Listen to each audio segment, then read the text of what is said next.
Pemirsa, sebanyak 6 anggota Polri ditetapkan menjadi tersangka pelaku pengeroyokan 2 mata elang alias debt collector hingga tewas di Kalibata, Jakarta Selatan pada Kamis malam.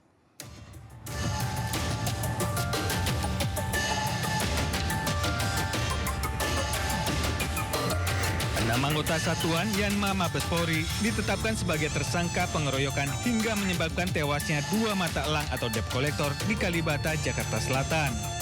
6 orang personil Yanma Mabes Polri yang ditetapkan tersangka antara lain Brigadir IAM, Bribda JLA, Bribda RGW, Bribda IAB, Bribda BN, dan Bribda AM.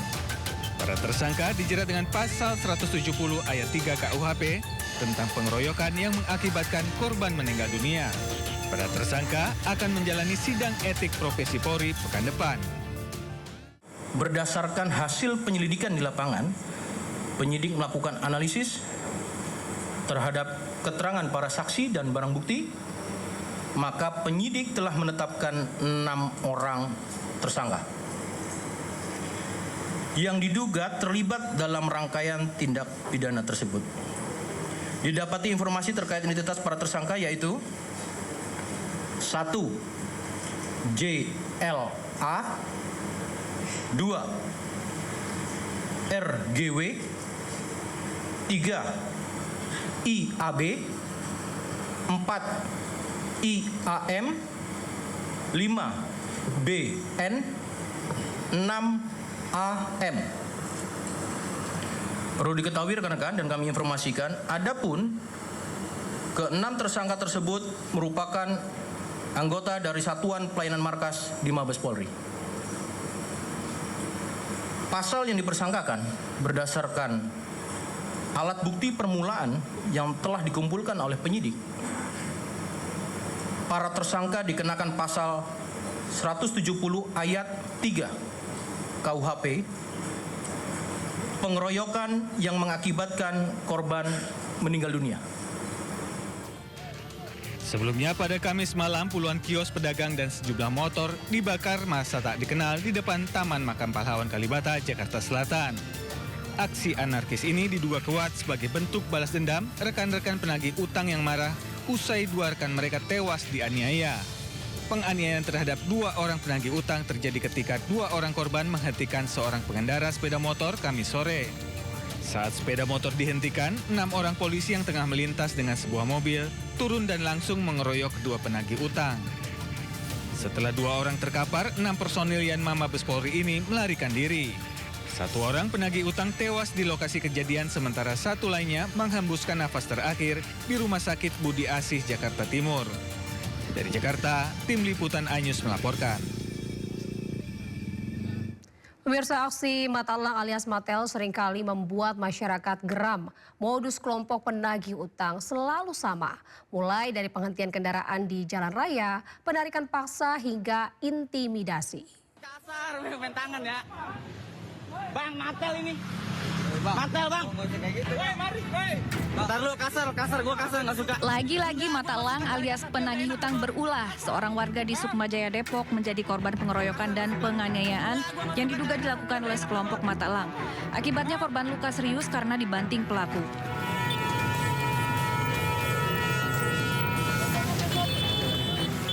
Masih dari Depok, Jawa Barat, kali ini kelompok penagih utang merebut motor milik warga di Jalan Raya Margonda.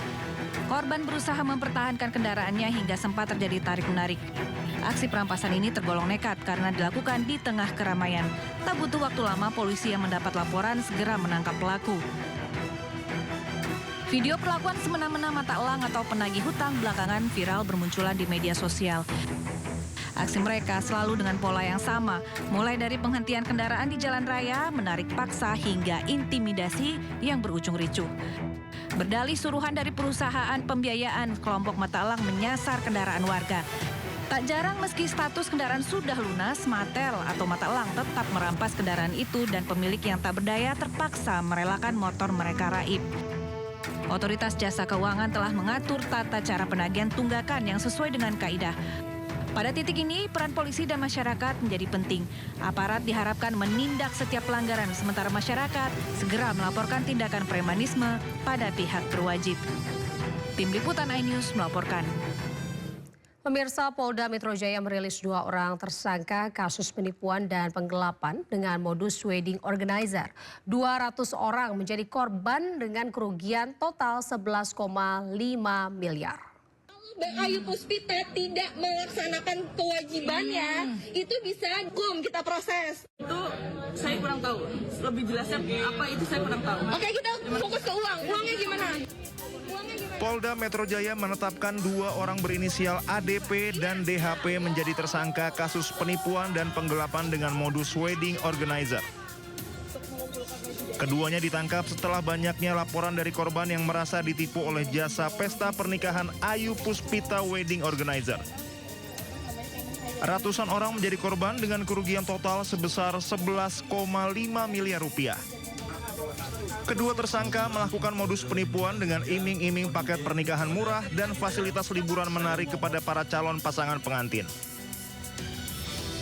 Sementara menurut pengakuan tersangka, uang hasil penggelapan dan penipuan tersebut mereka gunakan untuk kebutuhan pribadi.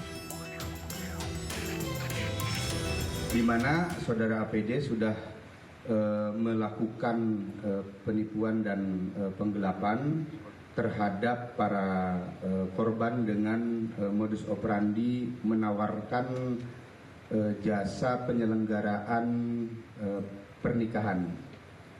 Dari kegiatan tersebut yang bersangkutan saudara APD memperoleh keuntungan dan menggunakan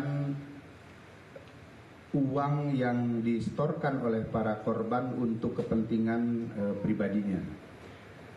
Dari alat bukti yang kami peroleh dalam proses penyelidikan dan penyidikan tersebut, saat ini kami sudah menetapkan 2 orang tersangka, yaitu saudari APD dan saudara DHP. Dari fakta hukum yang kami peroleh tersebut terhadap kedua orang tersangka ini sudah kami tahan di rumah tahanan Polda Metro Jaya. Akibat perbuatannya, tersangka terancam dengan hukuman 4 tahun penjara. Polisi juga masih terus mendalami kasus ini dan melakukan pemeriksaan terhadap seluruh aset tersangka. Dari Jakarta, Muharlin Jaka Samsa, iNews melaporkan. Kita beralih ke informasi lain, pemirsa. Seorang influencer diduga hina suku tertentu akhirnya meminta maaf atas ucapannya. Ia mengaku mengucapkannya dalam kondisi tidak sadar. Saya masih tidak percaya sedikit pun hal itu, ucapan itu keluar dari mulut saya. Hal itu mustahil dan tidak masuk akal sama sekali bagi saya mengucapkan hal itu, apalagi terkait dengan suku Sunda. Ketidakpercayaan ini didasari karena saya sendiri memang lahir dari rahim seorang ibu yang orang Padang, suku Padang. Namun saya dididik sejak kecil umur 2 tahun, dibesarkan dengan kasih sayang seorang ibu sambung yang berdarah Sunda, tepatnya orang Tasikmalaya. Selain itu, saya juga dibimbing oleh kiai dan tokoh besar yang juga orang Sunda, orang Majalengka, yaitu Profesor Dr. Kiai Haji Asep Saifuddin Khalim. Oleh karena itu, saya sejak kecil hingga berumur 25 tahun saat ini belum pernah sedikit pun mempunyai masalah atau perselisihan dengan seluruh orang Sunda, dan tidak ada sedikit pun kebencian terhadap seluruh orang Sunda. Meskipun tidak didasari, saya sadar ucapan saya tersebut adalah hal yang sangat sensitif dan tidak ada alasan pembenaran terhadap hal itu. Hal tersebut itu di luar daripada kesadaran saya yang mengakibatkan ini adalah kecelakaan murni. Oleh karenanya, sekali lagi izinkan saya mohon maaf dunia akhirat, lahir batin yang setulus-tulusnya dan yang sebesar-besarnya. Sebelumnya, seorang influencer diduga hina suku tertentu saat live streaming viral di media sosial. Menanggapi hal tersebut, Wakil Gubernur Jawa Barat meminta polisi menangkap pelaku. Bandung dia.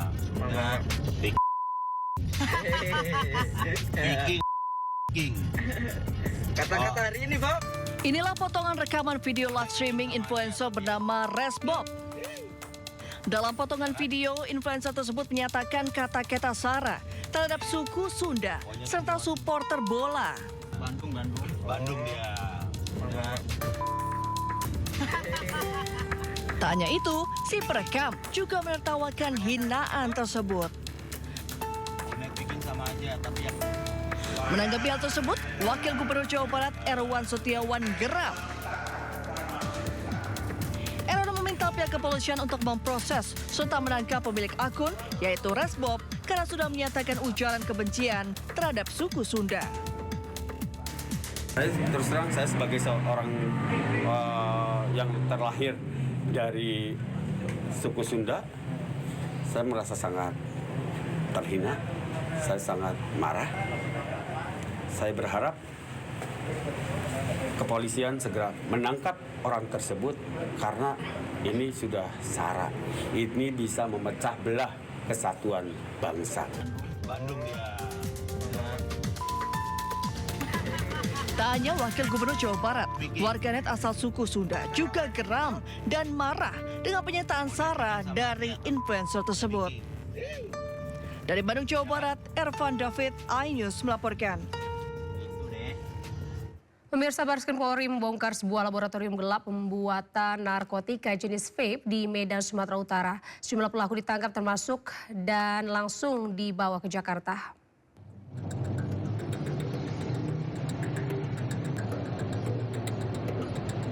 Pengungkapan ini melibatkan jaringan internasional Malaysia-Indonesia dengan barang bukti berupa cairan yang mengandung zat adiktif yang digunakan dalam rokok elektrik.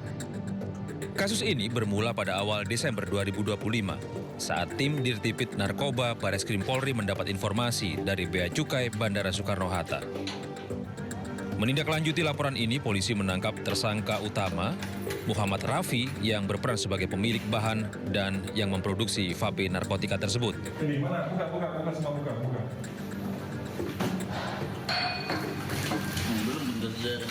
Pelaku ditangkap setelah mengambil paket dari seorang wanita yang datanya digunakan sebagai penerima.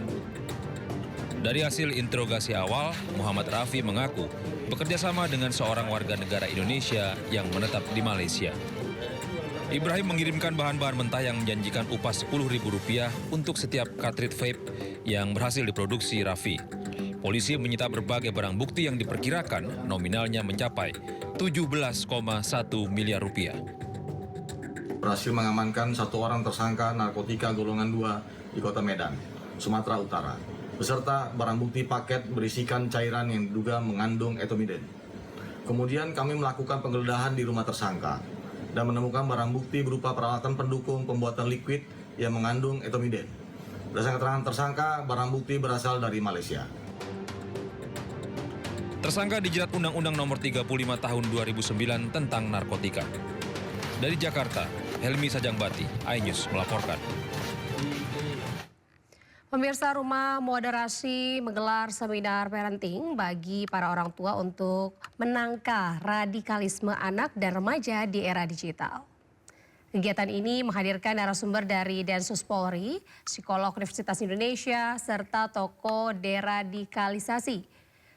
Radikalisme kini banyak terjadi melalui ruang digital tanpa tatap muka. Data Polri menunjukkan ratusan anak telah terpapar radikalisme melalui internet. Melalui seminar ini, orang tua diajak lebih peduli membangun komunikasi dan mengawasi akses digital anak. Diharapkan keluarga menjadi benteng utama dalam melindungi anak dari bahaya radikalisme di era digital. Pemerintah harus intervensi dalamnya, para stakeholder juga terus mendorong kepada Komdigi, juga para BNPT dan sebagainya untuk terus menyuarakan di ruang-ruang digital, di ruang-ruang